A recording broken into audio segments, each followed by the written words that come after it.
As some of you know, May is Ehlers Danlos Syndrome Awareness Month.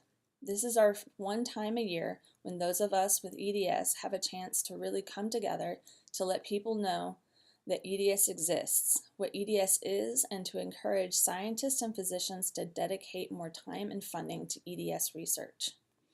We are referred to as zebras because of the medical field saying, when you hear hoofbeats, think horses, not zebras. We are the zebras, and many physicians forget that just because it's rare, it doesn't mean it doesn't exist. This makes getting an accurate diagnosis very difficult. During the rest of the year, day in and day out, we zebras do our best to live normal lives. Most of the time, our illness is invisible, except when we have injuries or are wearing our braces to keep our joints in place. We do our best not to let Ehlers-Danlos steal our lives, despite the fact that for many of us, it forcibly takes parts of our lives that we loved. In order to achieve this, we put on masks. We don't want to be the constant bummer in our friends' and families' lives. For this reason, we are rarely honest with others about how we truly feel and what is really happening to us. Well, for the next month, I'm going to pledge to try to be as honest as I can with people. It goes against every part of me, but I feel it is important. I can't expect others to understand what is going on inside me or why it is important to bring awareness to EDS if I am not honest with those around me. This is not something I do out of self-pity, nor do I want yours. This is something I do to aid in my fight against EDS, to help me fight like a zebra. I guess I will start by giving you a rundown of what a day in the life of a zebra often looks like. I wake up, often feeling more tired than I did when I went to bed. I lay there for a minute, mentally assessing where all my joints are. During the night, many of my joints dislocate or sublux, which is a partial dislocation. I do a bunch of wiggling to get my hips back in place. They are never right first thing in the morning. And I proceed to try to get my neck, shoulders, fingers, and back where they're supposed to be. Sometimes I'm successful, oftentimes I'm not. Many people ask me if dislocations and subluxations hurt since I'm so hypermobile. The answer is yes, most definitely yes. When my joints slip out, they hit all the same nerves and muscles and such that they would if yours had slipped out. The biggest difference is that I'm used to it.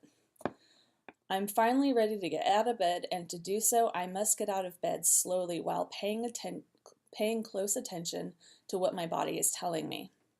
If I stand up too fast, I run the risk of passing out thanks to a secondary condition of EDS called postural orthostatic tachycardia syndrome, or POTS for short. Basically, my autonomic nervous system that is supposed to be, you guessed it, automatic, goes haywire. Instead of raising my blood pressure to get blood to my brain, it dramatically lowers it and causes my heart to race. This is something I have to be aware of at all times. Oftentimes, like has been the case for the large chunks of the past few days, it hits hard, forcing me to take salt tablets, down lots of fluids and Gatorade, and lay down with my legs elevated. Now that I'm out of bed, it's breakfast along with a side of a couple of handfuls of medications and supplements. When I'm able to attend class, even carrying my books and such can present a problem, since the weight of them can pull my joints out, in the joints of my arms out. I try to park as close to my classes as possible, but I still end up doing a fair amount of walking, which adds to pain and fatigue. My service dog Forrest comes with me to help keep me balanced and to help me up if I fall. In class, I have padded chairs because if I sit too long on a hard surface, my hips sublux and my sciatica flares up, causing my legs to be both numb and painful at the same time. During the lecture, I struggle to concentrate and stay alert because of the fatigue and brain fog EDS and POTS causes. I have an in-class aide to take my notes and to scribe for me because my hands are stupid.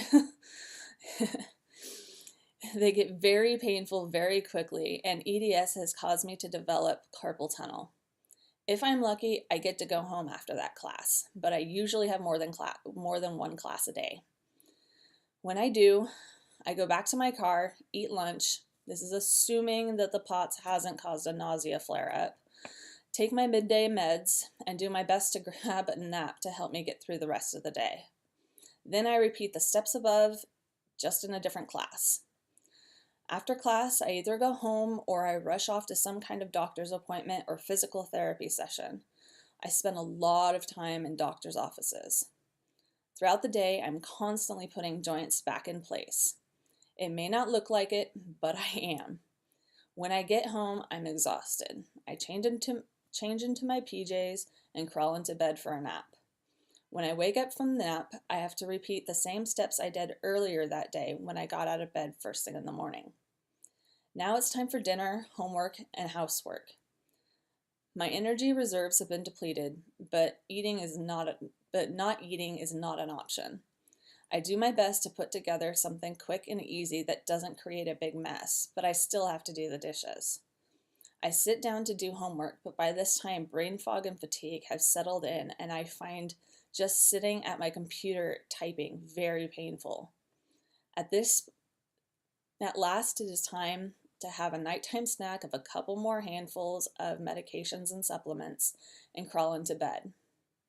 It's at this point in time when I try to relax and fall asleep that I become very aware of how much my body hurts. I often describe it as feeling like someone has beaten me with a bat. If I'm lucky, the exhaustion alone will be enough for me to get some sleep. If not, I may struggle with what is called painsomnia. That can mean I get little to no sleep, and the sleep that I do get isn't really restorative. The next day, I get up and repeat the whole process. Sometimes this even includes a social activity, which means even more stress on my body, even if it wasn't something physical. This is an example of what a normal day looks like to me. This doesn't cover what a bad day looks like, of which there are plenty. This doesn't cover the 4 times I've had to relearn how to walk, or the time I've spent in a wheelchair, or the time I've spent in a hospital bed. When I step out of my apartment, I do my best to keep my masks on, trying desperately to keep people from seeing what is happening behind it.